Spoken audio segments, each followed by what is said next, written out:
И аз бех от ти, дето си имаха работа с овцете. Та съм се научил само да броя числата. И малко по-градски да приказвам, защото ми трябваше да се оправям с градските търговци. От думи не отбирах. Ама откак загубих Магдалина, тия думи сами почнаха да ми идат. Застанат тъй срещу ми и ма гледат.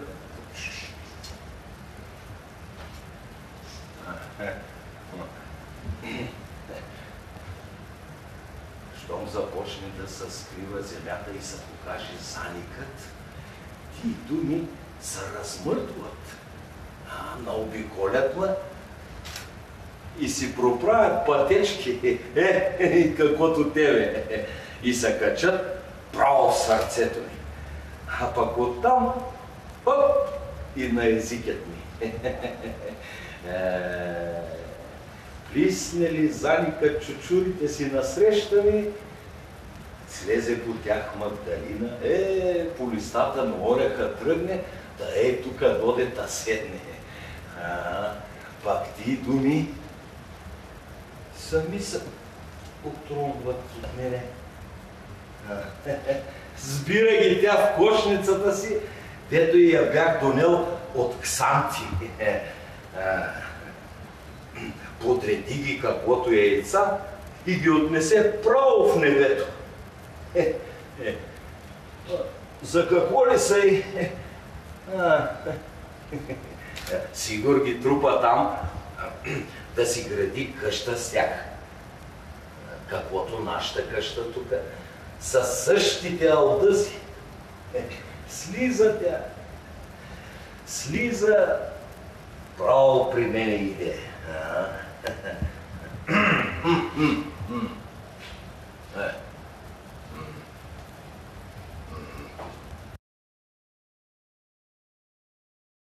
Щом се видехме и се бендисахме.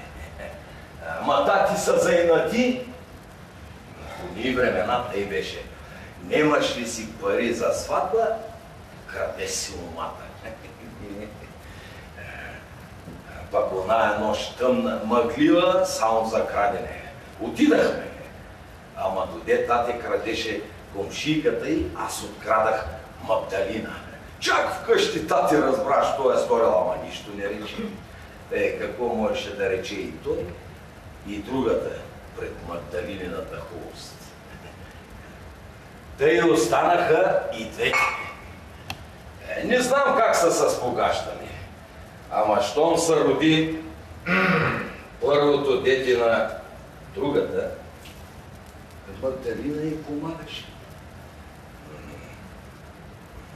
Кога трябваше да съм с едната, окачах си поясът на нейна джам.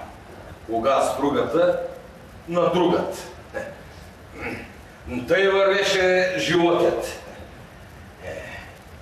В неделите Магдалина слизаше, тук на притъкът, да си разчесваше косата. Ама то коса ли бе? До петите буйна и златна. Ще речеш, че от заникът извира. Пък тя самата тънка, висока. И всичкото по нея въргалато. Заничаха комшийките зад доларите да я видят. Кусур некъв да й найдат. Па тя погледа билето, тревата наоколо, откъца 1, 2 до 3 от алдъзите, накваси ги и ги тури по маста. Всички се чудеха. Като от друг свят да бе сторена тя. Добре, ама тогас акълът ми бил колкото овча барабонка. Слязах надолу към морето да продавам овцете. развърте са търговиката, напълни ми са пазата с пари. И барабонката ми пептен изфиряса, окото ми взе се на чувствите жени да налита. Взех по-рядко да се връщам в село. То да си Магдалина ма гледа умислена. Ма кой да ти удрия внимание? Носем им армагани и на Магдалина носим. Тя хич ги ни поглява. Тати съм ти, мама завтаря, че Магдалина линей. Па аз си викам, всичко си имат, каквото царица си живее Магдалина. На сигурно място. И си я карам, каквото махараджа.